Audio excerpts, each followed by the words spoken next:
Welcome to this WRTV Update America Votes 2024. The polls are closed on this election day. Hoosiers have cast their ballots to pick the next president, as well as the future of leadership in the state. Tonight, coverage across central Indiana as we're tracking the results coming in right now. Good evening to you. I'm Mark Mullins. And I'm Nicole Griffin. Early results from key races are coming in, but a couple of local winners are being projected. That's right. We begin with the race for the White House. Democratic Vice President candidate Kamala Harris is up against former Republican President Donald Trump. And as you can see there, the projected winner here is Donald Trump with 60% of the vote reported with the precincts that have reported so far. Hoosiers are also deciding the next governor. The candidates are Republican U.S. Senator Mike Braun, Democrat Jennifer McCormick, and Libertarian Donald Rainwater. Let's bring up those numbers now. You can see Mike Braun is projected to win at this hour with 57% of the vote. Indiana Congressman Jim Banks and Democrat Valerie McRae and Libertarian Andrew Horning are trying to win Senator Braun's open seat. And tonight, we're projecting that Banks has defeated McRae with 61% of the vote that you see there. And in Indiana's Attorney General race, incumbent Republican Todd Rokita faces Democratic challenger Destiny Wells. And let's take a look at the numbers at this hour. Rokita has been projected as the winner over Wells with 66% of the vote. We are live covering Indiana Republican and Democrat election parties. Plus, we show you Marion County's effort to count votes and the high turnout up in Hamilton County. Let's begin with WRTV's Meredith Hackler. She's live at the Republican Watch Party at the JW Marriott downtown. Meredith, a lot of news coming in here just after the polls closed here. Yeah, absolutely. The mood here is certainly celebration, a good day to be a Republican indeed in Indiana. We just heard Attorney General Todd Rokita speak not long ago, celebrating his wins, saying he's going to stick to Indiana values and that we're going to continue to see those wins that are red wins up and down the ballot. Now, Braun has also been projected to be the winner here.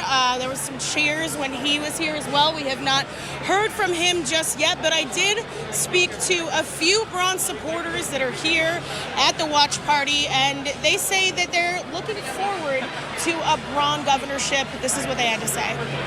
One thing I really like about Mike's policies are the fact that he's for infrastructure. He wants to reduce property taxes and really take a look at doing things differently, challenging state government agencies to review themselves and take a look at and it's not doing the things the same way we've always done them. So you're obviously a big Trump fan. I am. What makes you support him? Just what happened in 2016 and how the U.S. was with the economy, with security of the border, all the things that really got out of hand after 2020, and we just need to get it back.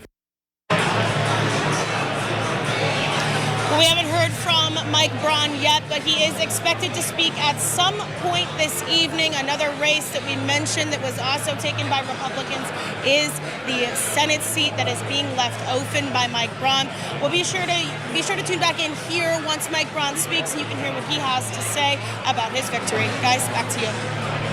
All right, Meredith, thank you. Moving now to WRTV's Naja Wood. She's live tonight at the Democratic Watch Party at the Dam here in Indianapolis. And Naja, what is the mood like there? We saw the Republican watch parties there. Is there a stark contrast where you are? So there are a lot of people here. Yeah, Mark, Nicole, the mood is a lot calmer here. Folks are still starting to fill in. They're still starting to come in here today. I'm joined with Sam Barloga, the director for the Democratic Party. I mean, some of the races are already starting to be called. Senator, governor. I mean, how are you all still feeling, though? Yeah, I think in terms of the governor's race in particular, in terms of McCormick's race, I think, we've actually seen some overperformance from Jennifer in some pretty key places, like in Cass County, Logansport, for example. Trump's at 72 and Braun's at 63. In Du Bois, which is Braun's home, he's underrunning Trump by over 12 points at the moment. So we're still waiting for the results to come in, and we're gonna make sure that every Hoosier knows that their vote is counted in this election. And speaking of votes, a lot of voters turned out this time around. How are you guys feeling about that large turnout? Well, you always love to see more people participating in our democracy, especially when we're in a state that's ranked so low in recent times in civic participation. and just hope that this continues on the right track of people participating in not just this presidential election, but in 2 years in the midterms, in their local municipal elections, and in the next presidential, because we want to make sure people continue to have a say in their politics, in their government.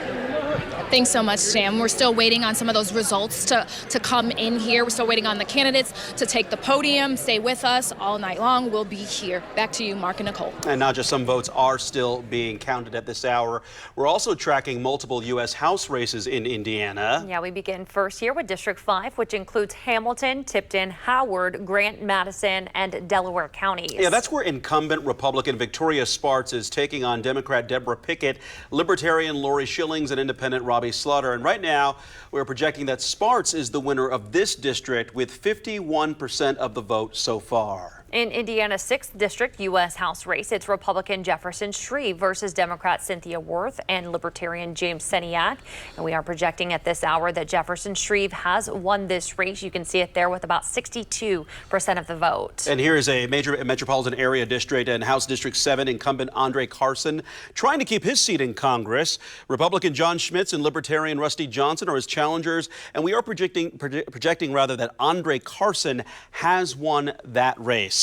WRTV's Jessica Grunling is live for us up in Fishers, where people are still voting at this hour because they were in line before 6 o'clock there. Jessica, what a turnout in that area as those counts continue to be counted and people are still actually voting.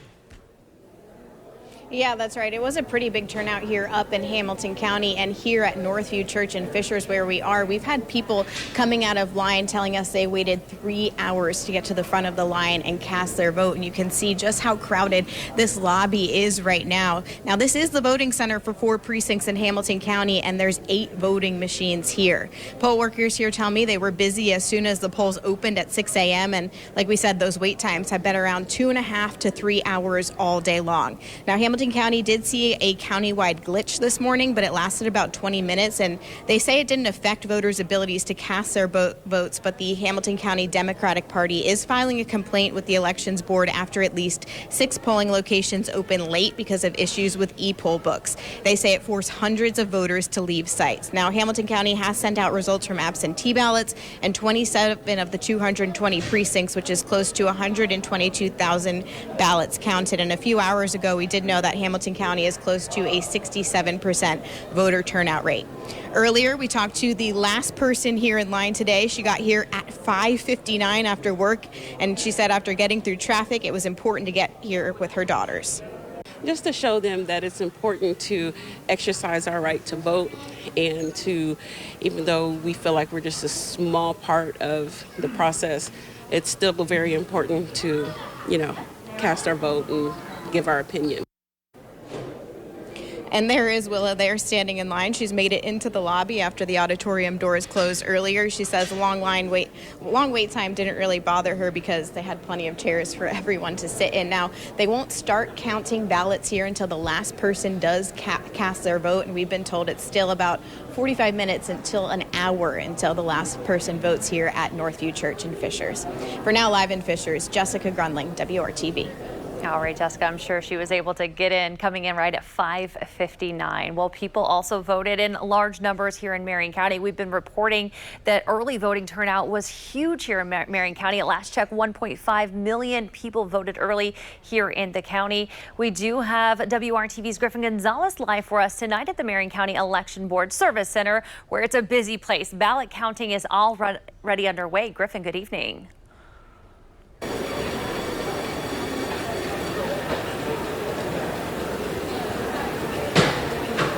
Yeah, good evening, Nicole. There's so much dialogue about election security, especially when you're mailing in a ballot, which thousands of Hoosiers do every year. With, once again, Patrick Becker. He is the director of elections here in Marion County. He's going to walk us through the journey of a ballot. Patrick, what is this table doing right now?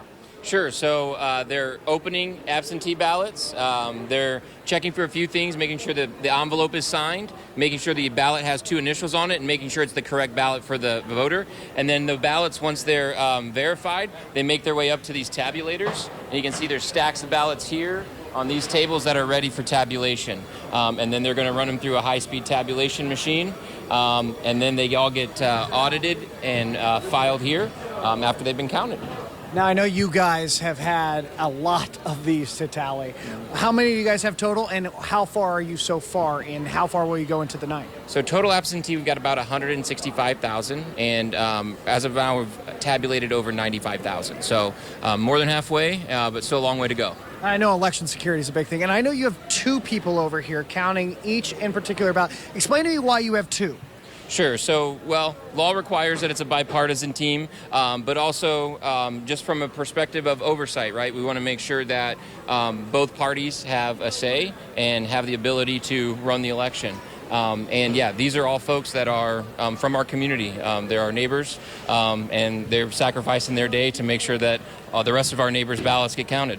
And these guys are truly the heroes of election days every year. They work all along in their poll centers, and especially here after hours, late into the night, making sure every ballot gets counted, guys, and making sure our elections are secure here in central Indiana. Patrick, thank you for the time. Appreciate it, guys. That's all we have here from Marion County, but more updates to come online at WRTV.com. But until then, in Marion County, Griffin Gonzalez, WRTV. All right, Griffin, thank you. A busy place, and we appreciate all those workers working hard on this Giving up their election time night. do their civic duty. Definitely. Well, here now to break down some of tonight's key races is IU Assistant Professor of Political Science, Dr. Vanessa Cruz-Nichols. Thank you for being here with us. Good We to see you. appreciate it. Great to be here. Great to be here. Let's start here in Indiana, and we've already seen some projected winners coming through, and it's red mostly across the board, aside from Andre Carson. Was this a surprise to you as you watched the race? No surprise at all. I let my students know to not expect the 08 switch. You know, Indiana is not considered a battleground state, and so I told them to expect it to be ruby red overall. But yeah, there are pockets in cities like Fort Wayne and, you know, Indianapolis and Bloomington, Gary, that often go blue in those more dense urban areas. But the state overall is definitely more red leaning. Yeah. As the national stage watches the results come in, Indiana is usually one of the first states to be called on the national stage. What does that say to the rest of the country about us? We're early birds in the Midwest. We close our polls early, and we have very large margins here, right? So again, speaking to the idea that we are not a battleground state. Some of the counties where people have been watching more closely, where you've seen either bellwether counties happening like in Vigo County or changing demographics in Hamilton County, people have been paying close attention to those counties, but you know, they're not always predicting the president of the United States. And so I think Vigo County did not predict the president in 2020. And I think this year, I'm not sure how it's looking right now, but they likely voted red. And so, yeah. I know we saw large early voting numbers, 1.5 million, around that amount just yesterday, leading up to this point. What does that say about the interest in this election? Yeah, no, I think that first-time voters are the most enthused, and so my students get very excited about that. They think that's only regarding Gen Z, but it's actually voters across the board that are first-time voters, and so newly naturalized citizens are also first-time voters, and so it's definitely an exciting time to see people super engaged about the election and wanting to express their political voice. And so I always tell them that even though the razor-thin margins are super anxiety-inducing, it's good for democracy to have competition. So we're going to show some images of what's called our heat map, and this shows the way counties across our state are voting, and this may come as no surprise, but you did mention, Dr. Cruz-Nichols, a couple of those counties that the bellwether counties that switch back and forth, Vigo and possibly Hamilton, as those votes continue to be counted. Yeah, it goes a little purple because of changing demographics there, but not overwhelmingly. Yeah. Anything standing out there to you?